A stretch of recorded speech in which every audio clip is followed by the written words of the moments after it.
Well, welcome, everybody. I hope you're having a fantastic Wednesday.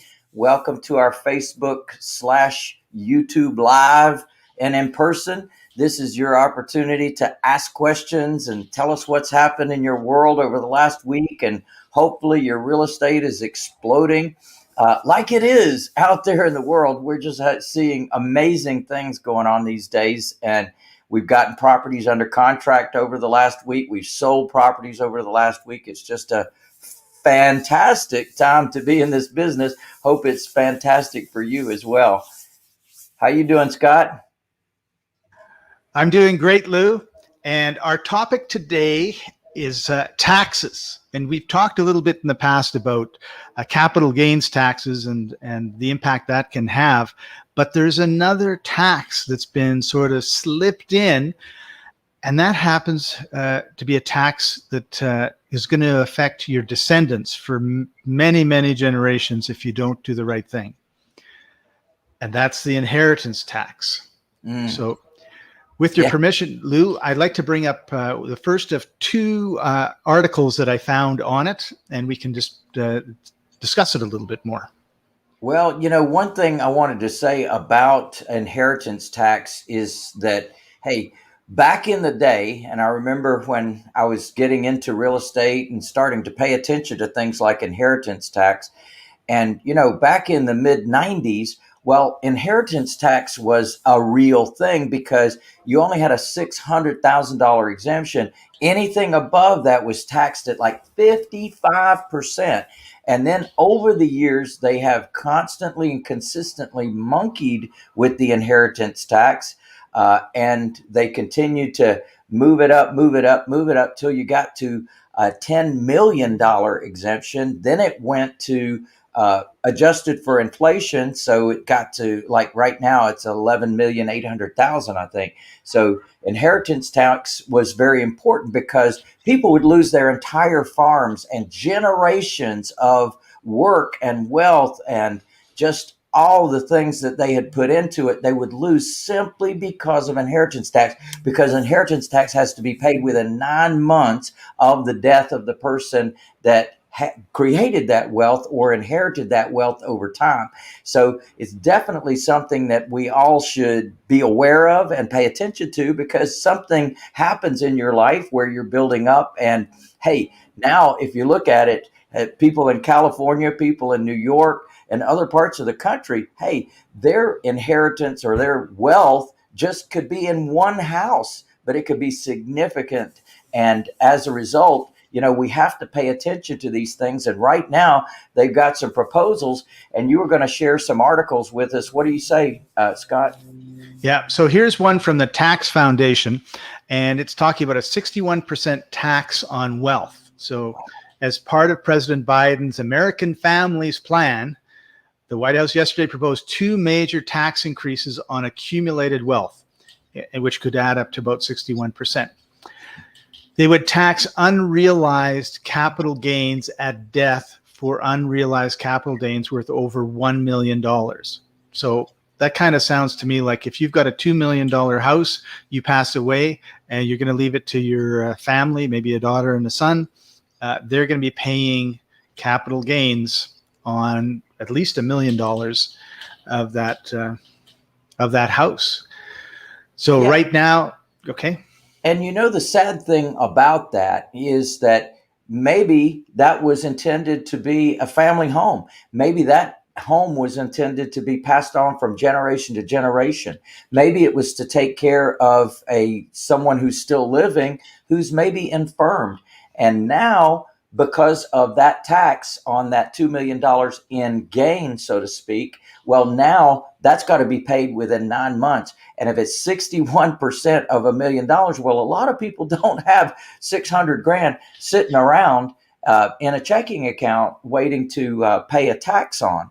So that's an intense situation. And they would be faced with the delay, the expense, the challenge of probate as well if they didn't learn about a magic thing called trusts. What else does your article say? It goes on to say that second, Biden also wants to tax the capital gains of millionaires at ordinary income tax rates. which would be leveled on basically a top marginal rate of 39.6%. And when we were talking about this earlier, Lou, I commented that, in the grocery stores, they learned a long time that you don't price something $1 and $2. You price it 99 cents or $1.99 because it sounds cheaper. So here we have the government doing the same thing, 39.6%. It's not 40%, folks. It's only 39.6%.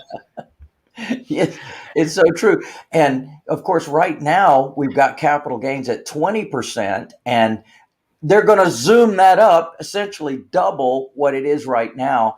That's a huge impact. When I think about that, first of all, for real estate investors, right? Because some of us have gotten the benefit of appreciation. We've gotten the benefit of improved markets. The law of supply and demand has driven up the value of properties in certain areas. We go to sell a property. Oh my gosh, the capital gain could be devastating. In fact, it will cause behavior. I promise you, it will cause behavior. That means that people that would have sold won't sell. That's going to further restrict the number of properties on the market. If somebody had a rental property and it went vacant and they decided to sell that, well, that would be a house for somebody that wants to live there instead of a rental property. But what those landlords are going to do, they're going to hang on to that property because they don't want to pay that 40% capital gains. And for goodness sakes, who does, right? You work your life, you build some wealth. And the last thing you want to do is to have that huge gain, that huge tax, because that money was supposed to be used for your retirement.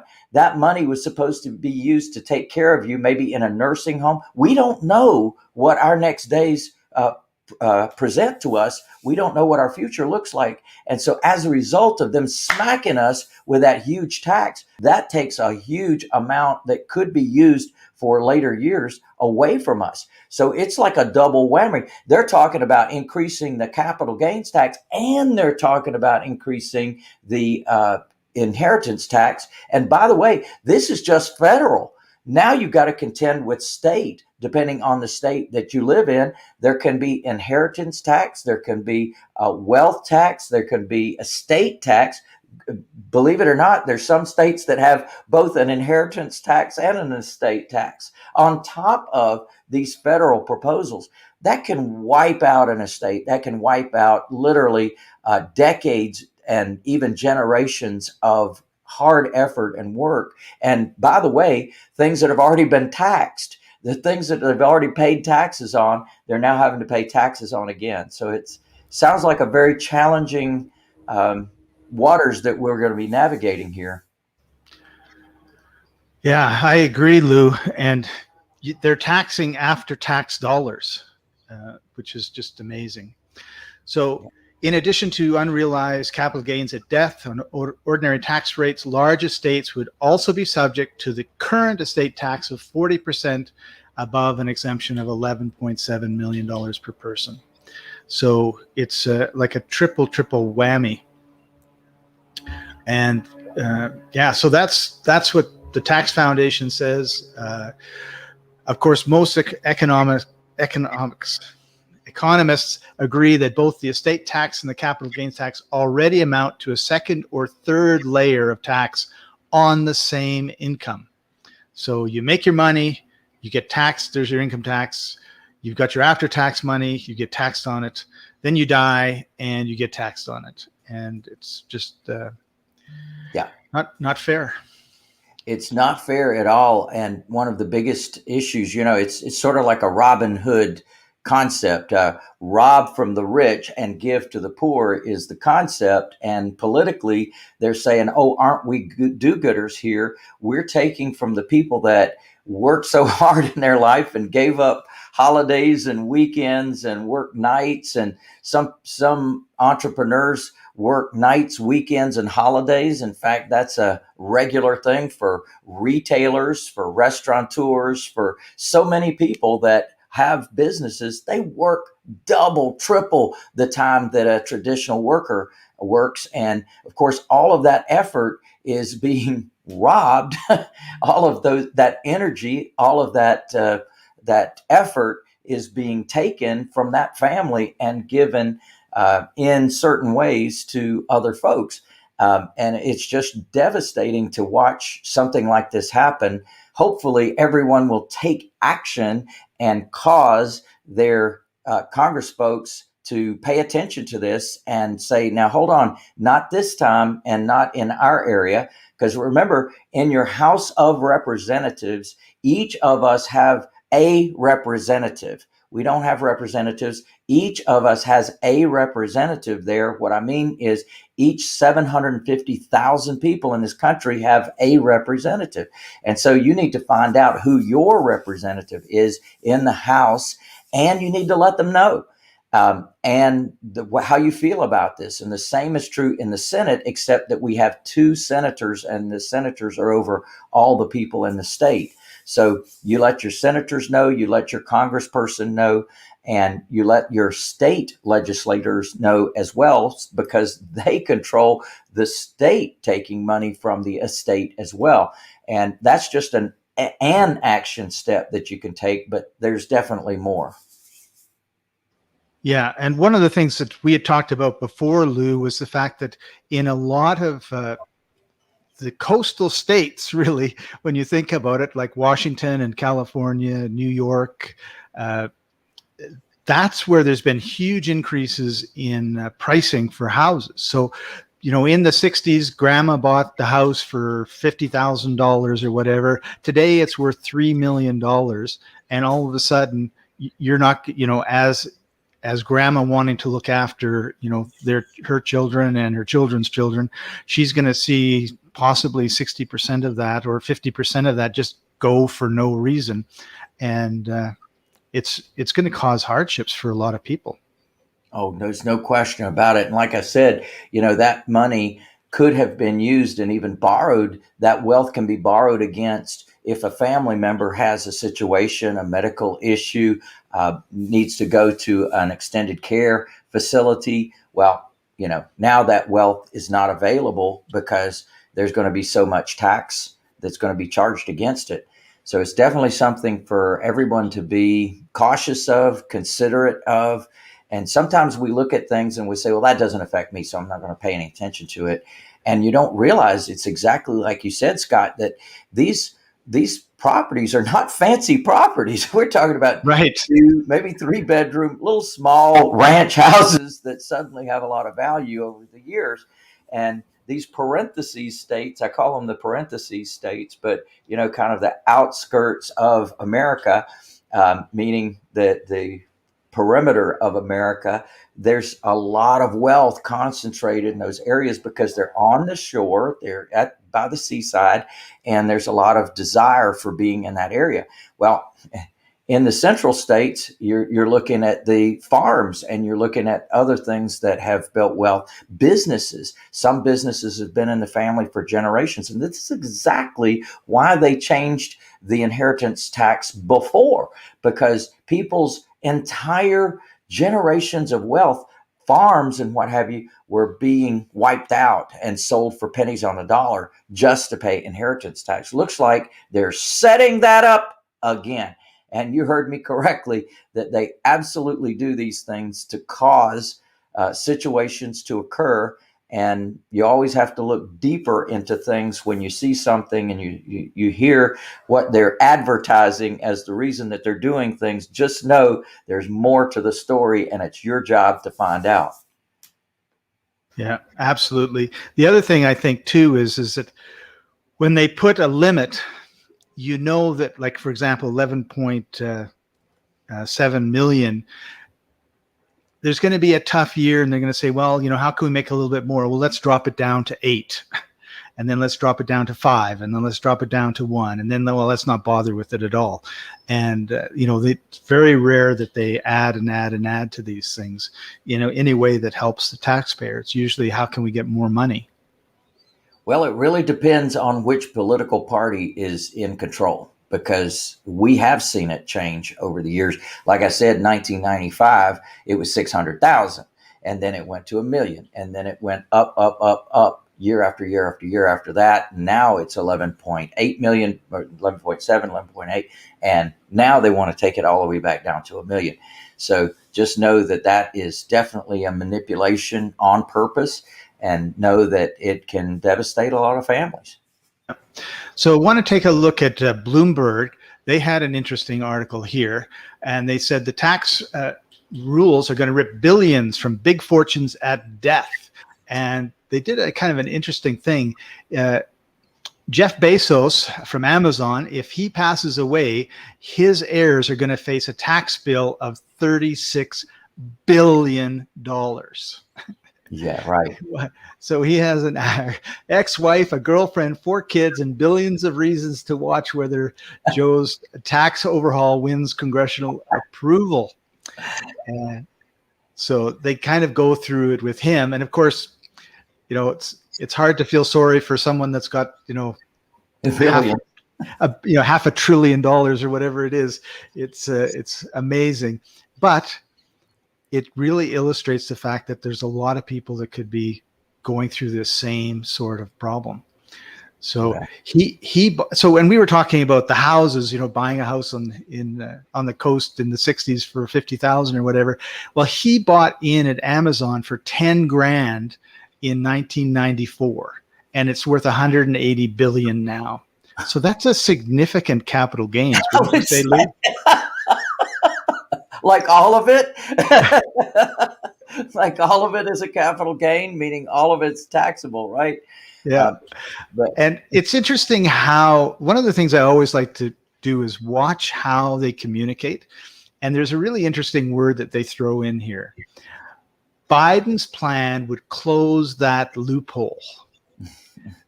So it's kind of like a loophole has a connotation of someone sneakily getting away with something, right?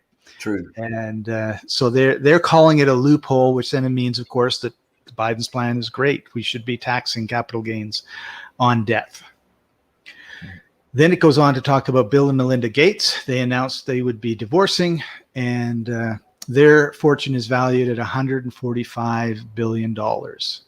And they've sold or donated much of that to their foundation, but 26 billion shares remain. And so what is Congress thinking they're going to get out of this? They're thinking that stepping up the tax basis of inherited assets costs the government about $43 billion a year. So they're thinking this is how much we're going to be making. It's just, it's entertaining at best. When I look at it, Scott, I know too much, maybe. I've been around for a long time, over 40 years, buying, holding, and selling property. And I've seen a lot of things in those years. One of the things that's fascinating about it is, that they talk about, they're losing $43 billion. And don't forget that over the last year, they've spent trillions of dollars. And for someone to get a perspective on a billion, it's like a grain of rice, and a trillion is like a pile of rice, like a room full of rice. So $1 trillion is a whole lot of money.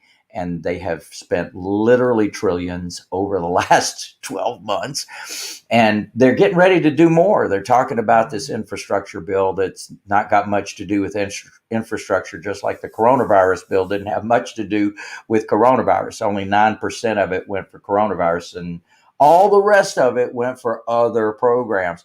And just know that if your name is not in that pot for those programs, you're not getting any of it. And that's just how that's going to work. And the same is true for these infrastructure projects. So as we step back from these things, I've always been entertained by the conversation that these people are actually going to pay all this money. It's foolish. It's ridiculous. These people don't pay taxes. These people don't pay taxes.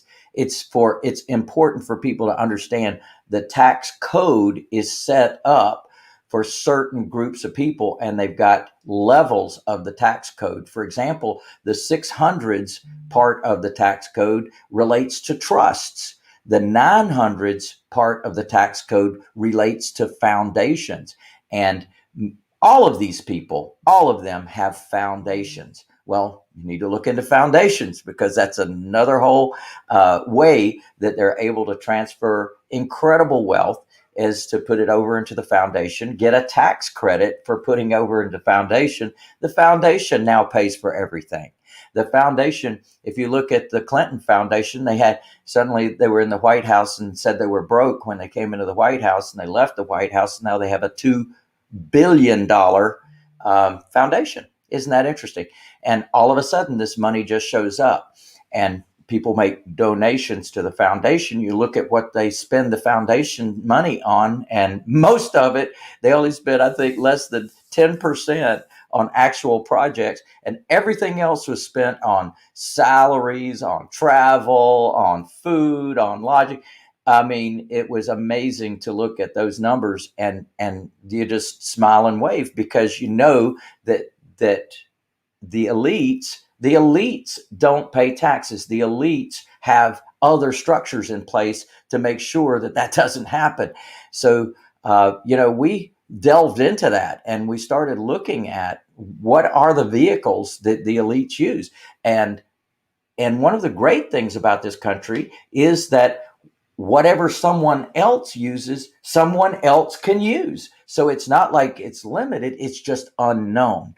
And I say that knowledge is power and money. Knowledge is power and money. And certainly there's knowledge available for everyone, but most people aren't aware or don't know how to access that knowledge. And when you get the opportunity to learn what the true elites do, well, they just simply take advantage of the tax code. In other words, it's all there in the tax code. Everyone can use it, but your tax professional doesn't know anything about these things. Your financial planner doesn't know these things, because they're just not at those levels. But the ones that are at the other levels, they know about those things, and they steer their folks, they gear their folks towards those tax write-offs and those tax benefits. And the cool thing is, don't forget where I came from. I came from an immigrant mother, single mother, no dad, Samsonite card table, metal chairs until I was 17 years old. So we came from no money, no connections, no background, nothing. And I was able to discover some things. One of them being, thank you, God, real estate, that we found out that there's some amazing things that we can do in real estate and have done. And we help people to end up with home ownership, regardless of credit or financial background. So that's a blessing and a give back that we do in our business. And I teach other people how to do the same thing. And we've discovered that these marvelous gifts, these marvelous benefits exist in the tax code. And when I found out about them, well, I feel like it's my duty to share it with other people so that they can find out about them too. And then they can make their own decision about whether they take advantage of those benefits or they don't take advantage of those benefits. But knowledge is power and money, I say.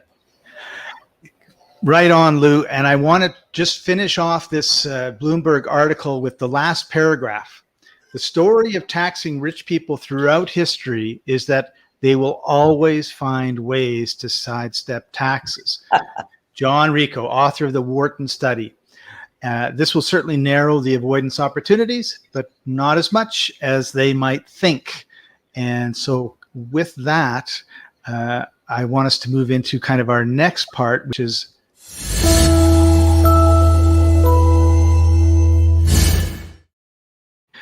Lou, how can we protect our assets? Is there something we can do that let's just say when this, because if it doesn't happen this year, it might happen next year or the following year. It's going to they're going to push for it and they're going to see how far they can go. But is there anything we can do to protect our wealth? Well, I would say absolutely, positively, there's an opportunity for you to learn what to do and how to do it. I've been on a journey since 1982 because but before that, I was able to buy my first home by taking over the existing financing on the property. It was so easy. For $45, you could step in and take over someone else's financing. And then Congress, in its infinite wisdom, which is exactly what we've been talking about, passed a law called the Garn-St. Germain Federal Depository Institutions Act. And in that act, they gave the banks the right to put the due upon sale clause in the mortgage. Now, it does not say that they will call the loan due or shall call the loan due. It says they may call the loan due, which means they may not. Well, as I looked deeper into the law itself, I actually found out that there was an exception. And that is when someone places their property into trust for estate planning purposes, the lender is prohibited from calling the loan due. Well, that was a powerful lesson to learn. And then as I have journeyed, so in other words, it was Congress that caused me to learn this. It was a law that caused me to learn about trusts, and it was right there. And the benefits of trusts are already codified in our laws and in our tax code. So sure enough, one of the things about the trusts that I typically teach is land trusts and personal property trusts, but they don't really provide tax benefits. So I delved and continued to learn and journey through the myriad of trusts that are out there. There's about 30 different kinds of trusts, and these trusts do different things, just like we've been talking about. Some have certain tax benefits built into them, and there's others that have tremendous tax benefits built into them. So I discovered one, I call it the Elite Trust, and this is what we share with people. And sure enough, when someone has a certain size estate, when they're paying a certain amount of taxes per year, they definitely need to look deeper into the tax code, deeper into protections, privacy, probate avoidance, and profits that are available using trusts. And so I encourage people, if you have some assets and those assets have some value, you definitely want to go deeper into learning about trusts, because one of the great things is we've been talking about these estate taxes. Imagine that you could sell your assets that you have right now at its basis to your trust, to a trust rather, and the trust now gives you back a note for what it purchases. And now the trust owns those assets, and those assets pass from generation to generation to generation without tax. Why? Because they're in a deferred tax environment already. Now, you think about the Rockefellers and the Kennedys, and now the Gates and the Trumps and everybody. You think about what vehicles they are using, and I promise you they're using trusts. And we've looked into it. The Kennedys, oh my gosh, they have 4,000 trusts. So there's many different trusts for many different reasons. And you think about the Kennedy compound. Well, none of those kids own those houses in the Kennedy compound. No, the trust owns those houses and allows the kids and their spouses to live there. And oh, by the way, the trust pays for those assets and pays to have them painted and cleaned and taken care of and repaired. The trust pays for everything. The kids live there for free. Now, what also is true is they don't pay for their education out of their pocket. The trust pays for all of that. So I discovered, what the wealthy do. And I say, all of us have the opportunity to do this. So I said, okay, we're going to put together an all-day training on exactly what this is and exactly how this works. And we did that a few months ago, and we recorded it. So now that recording is available for people to be able to step in and learn what to do and how to do it, and have ironclad asset protection where nobody can get inside the trust to touch any of the assets, exactly like the Kennedys have, exactly like the wealthy in this country have. And so as a result of that, now the assets are truly protected. not just hidden from view, but truly protected. Nobody can get inside that trust and take those assets. Now, another benefit of those are tax benefits. You can't get that with the land trust and personal property trust, meaning tax benefits, but you can get that with these type of trusts that I'm telling you about. So definitely worth your while. If you're paying more than $16,000 a year in taxes, you want to check into this. If you care about your wealth sustaining from generation to generation, and things like we've been just talking about with the inheritance tax and capital gains tax, imagine that there's a vehicle that you don't have to worry about capital gains. You can sell a property, or excuse me, the trust can sell the property tomorrow. All the money comes into the trust, no capital gains tax, and there's no wealth taxes, no generational taxes. None of those things occur. Why? Because the trust lives on. When somebody dies that's a beneficiary of the trust lives on. So there's no taxable event that occurred. So it's only what that person owned on that day that actually would be taxable when it comes to inheritance. Well, what if you don't own anything? What if the trust owns everything and the trust doesn't die? So people can die, but the trust doesn't die. Very valuable information, important information that everybody should know. So we took that training, we put it into an all-day training, and we laid it out for you step by step by step. MaximumAssetShield.com/elite trust/elite trust. And whether it's lowercase or title case like that, whatever it is, look, go there and see what you can do to protect your family's inheritance from Uncle Joe's cash grab. And there's a whole write-up about the Elite Trust there, and you can click to claim your full-day training there as well. So I encourage you. It's a good investment for you to learn about that. It's even more of a valuable investment when you take advantage of that and actually put one of these trusts into place. That's right. And so, Lou, we've had a few people ask some questions about the trust. So I think this would be a good time for us to bring them on and take them one at a time. So the first one is going to be, we're going to go in backward order because these are more about the trust. JB asks a really good question. He already has I think he has an elite trust. Do any of these taxes apply to my estate if I have an elite trust? No.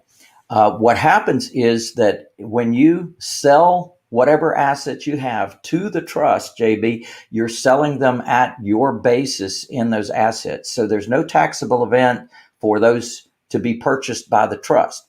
And the trust gives back a note to you. So if you ever needed to have some money outside of the trust, then you could simply ask the trust to pay you for that note that the trust owes you. So that's one way that you can get money out of the trust, is simply have a note outside the trust. But inside the trust can make as much money as the trust can make, basically through the sale of those assets, through the use of those assets, through the renting of those assets, that kind of thing.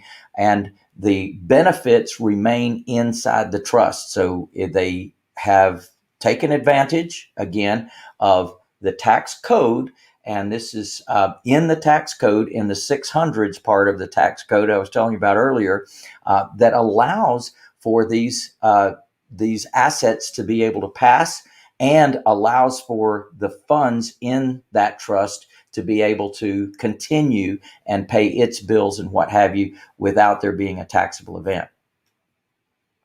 And I just wanted to show everybody Eternal Revenue, Title 26, Subtitle A, Chapter 1, Subchapter 3, or Subchapter J, Part 1, Subpart A, Section 643A, 3, 4, 7, and B state, gains from the sale or exchange of capital assets shall be excluded to the extent that such gains are allocated to the corpus. In other words, when the trustee of the fund of the trust says these, the sale of this and any capital gains are excluded from income, taxable income, because they're allocated to the corpus or the body of the trust.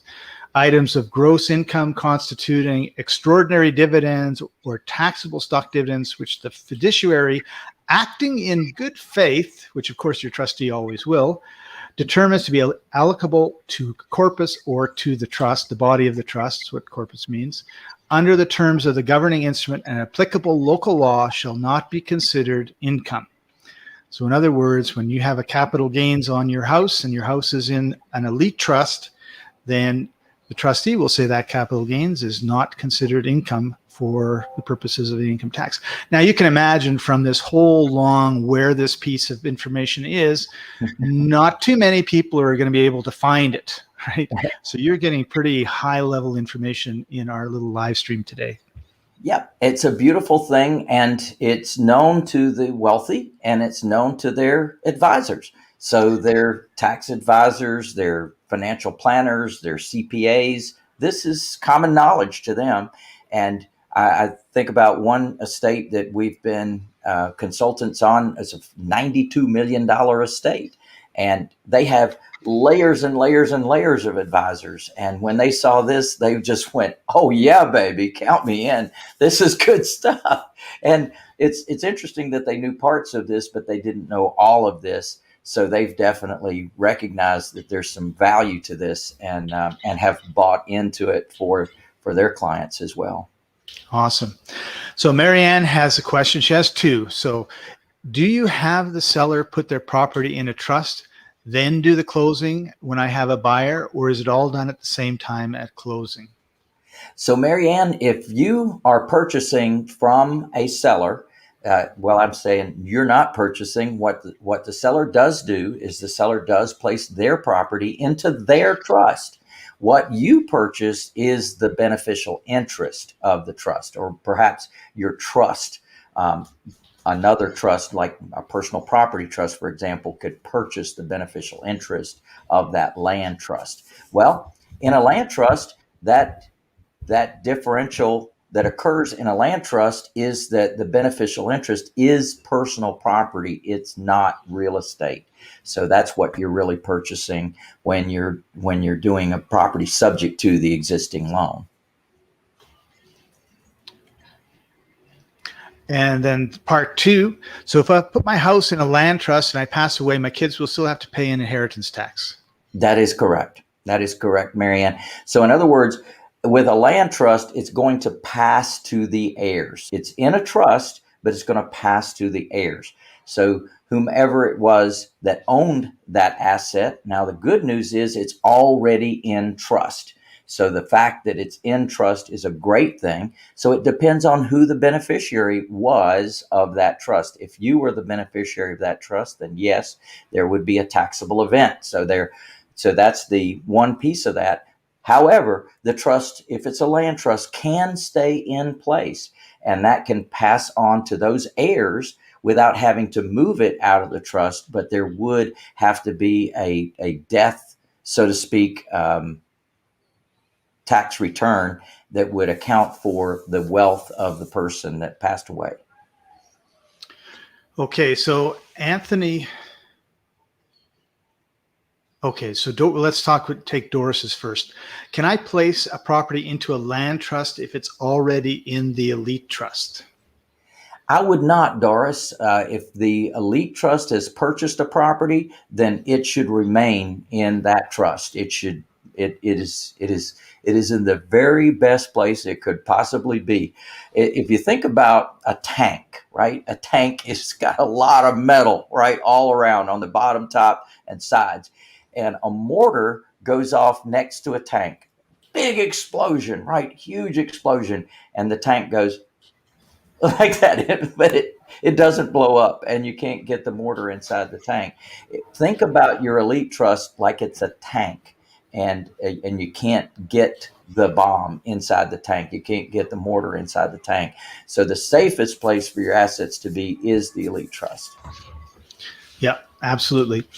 Anthony has a good question. Can I start my business as a trust rather than an LLC?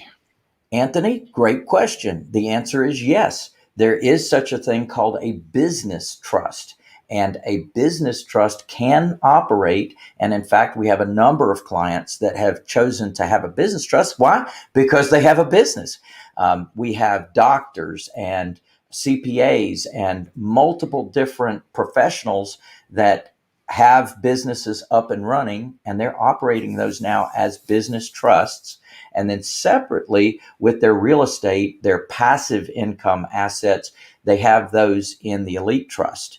So you can have a business trust. And in fact, the elite trust can have up to a 90% share of the business trust as well. So that's passive income to the elite trust that's coming from the business trust. So that's a good structure when you have an existing business that's up and running.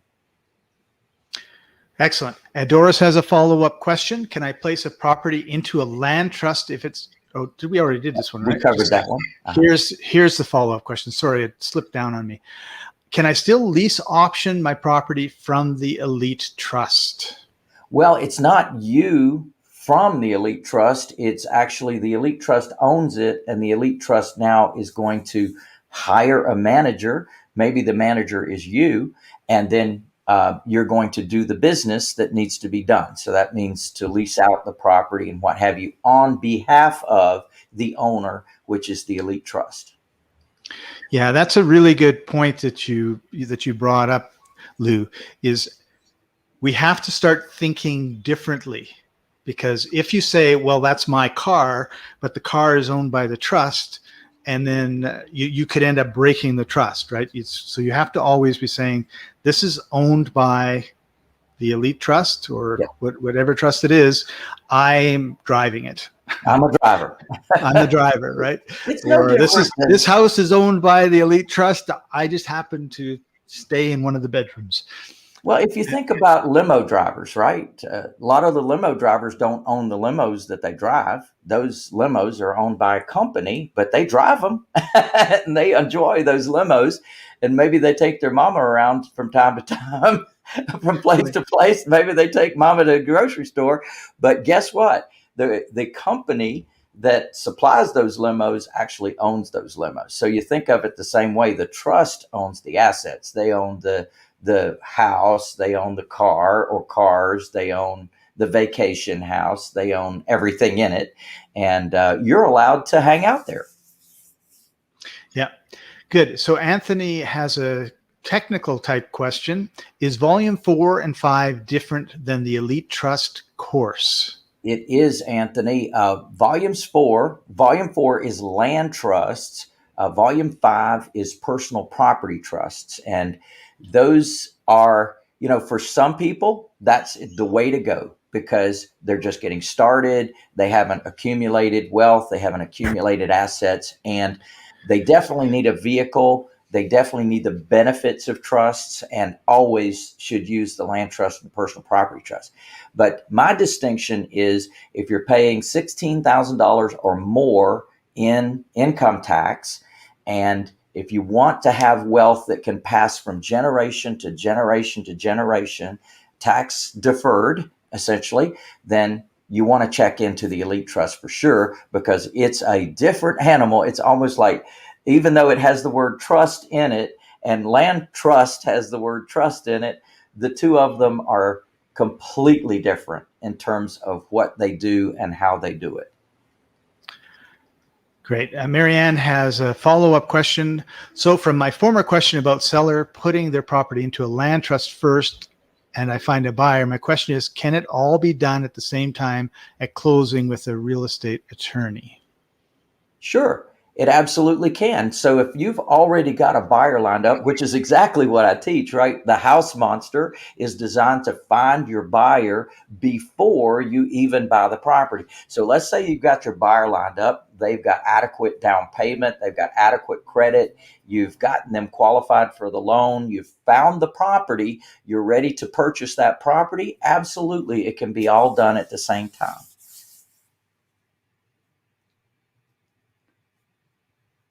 Oop, we can't hear you. All right. We have a couple questions from Truth Be Three Told. So here we go. And this is from earlier, but I wanted to wait till after we'd done all the trust questions.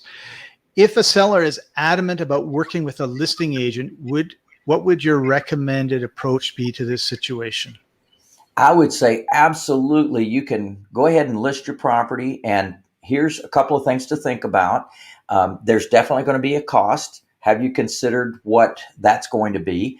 And have you considered how long your property is going to be on the market? So you really do have two options. You can work with a traditional real estate agent, which typically they want you to sign a 6-month option to sell, which is also known as a listing agreement.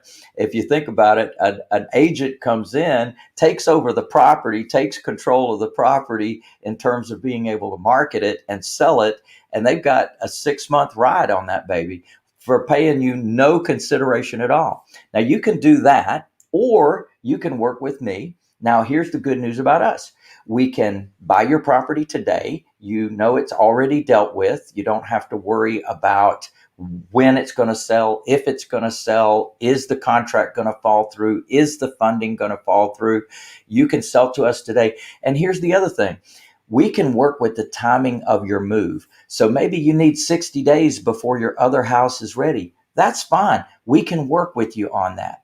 And oh, by the way, another thing that a traditional agent is not interested in doing is we can take your property as is. You don't have to pick up, clean up, mow. You don't have to do anything. We'll take your property as is. So we're bringing value to the table because, hey, when you list your property the traditional way, you're going to have to show that property. It's going to have to be show ready condition because they're going to be calling you for showings. Oh, by the way, they want you to leave the house while they're showing your property, while customers are pulling open your drawers in your bedroom. And just kind of paint some visuals for people of what it's going to be like. And the kids with the jam on their fingers on the doorknobs and things like that are going to be going through the house. And you kind of look at what it's like to list and sell a house the traditional way. Here we come along and you don't have to have all that pain, suffering. And of course, if somebody's going to buy your house the traditional way, they're going to want to move in because their other house is selling or because their stuff is on the U-Haul truck and they want to move in on a certain day. That's not us. We don't have to push you out the door because we have we've got another sale coming down the pike. You don't have to worry about that with us. So we're easy peasy lemon squeezy to work with us, or you can go the traditional route and pay a real estate commission as well. Great. And there's a follow-up question from him. Is there a place in the Street Smart paperwork that indicates what the listing agent's commission will be? Well, yes, sir. Truth be told. It is in your presentation kit. Now, in your whole enchilada, Junior, I have a presentation, and this is the presentation process. Who we are, what we do. I always keep this handy: who we are, what we do, how we operate, how we can help, how we're different than others, what the traditional costs of working with a real estate agent are. You see, we go through that with our client. And the reason we do that is we want to educate them. We want them to know exactly what the traditional cost of sell is. And then when they're working with us, how easy it makes sense to just work with us instead of listing their property and the mystery of when it's going to sell and how much it's going to sell for and so on. So this presentation kit comes with your whole enchilada, Junior. I strongly recommend that not only you print this out with your company name and your web address down here and all the good stuff that we teach you to do, but also study it and do the presentation over and over and over again, and become an expert at making the presentation because it's absolute gold. Practice makes perfect. Jay Jackson has an interesting question for us. Would you trust a closing company to write the trust if they insist their paperwork must be used? No, absolutely not. The reason is that they just don't know what they don't know. I've been around for a long time, and I've seen what works and what doesn't work. And it's very important that that not only do we look at things from the legal standpoint, but we also look at things from the standpoint of the benefits that the paperwork can provide. For example, negotiation. Well, you can negotiate every little fine point with the seller, or you can just put it into the paperwork. Well, they may not have those thoughts in mind when they create their paperwork. So what I suggest is when you've got our paperwork, you simply have an attorney review that and sign off on it, so to speak, so that you're meeting state and local laws. Anything that needs to be altered, adjusted, or added to the paperwork as it relates to any local requirements, that's the only changes I would suggest. Because if they agree that there's a lot of good stuff in there, and I can't tell you how many times, Jay, that I have heard that from other investors and from attorneys. They say, "Where did you get this stuff?" And the answer is the school of hard knocks. The school of hard knocks. I've learned some valuable lessons in that process. And certainly once you've got the paperwork that's been honed and refined and used for decades, you've got something of true value. And again, to have it run by your local attorney or title company and have them adjust it for anything that's not common in your area or not accepted in your area. Excellent. So we have one last question. We're just running out of time. And make sure, by the way, you join us every Wednesday at 1 o'clock, 1:05 Eastern. We go live in Technicolor, same bat channel, same bat time. And Marianne, you get the honor of the last question. If my house is in a land trust and it's worth $600,000 and I pass away, how much inheritance tax does my beneficiaries have to pay? Under current laws, none. And that's the federal level. It's also subject to state taxes. Now, different states have different rules for what the state charges on. And like I said earlier, there could be inheritance tax, there could be estate tax. So depending upon which state you're in, there could actually be a double tax at the state level. But at the federal level, under current laws, there is no inheritance tax. Now, there would be probate, right? There would be probate. So the good news is if you have your property in trust, as you suggested, then that would avoid probate. That would avoid probate because you already decided who's going to get it. So therefore, you don't need any courts, any judges, any attorneys, any delays, or any expense. You've already set up your trust. You've already said who's going to get it. And therefore, the operation of probate, the delay, the expense, that's eliminated because you were smart enough to learn about trusts. Awesome. Well, that brings us to the end of today's show, Lou. Any last words before we sign off? Well, I just say these are great times. These are amazing times. Don't miss the opportunity that is in front of us.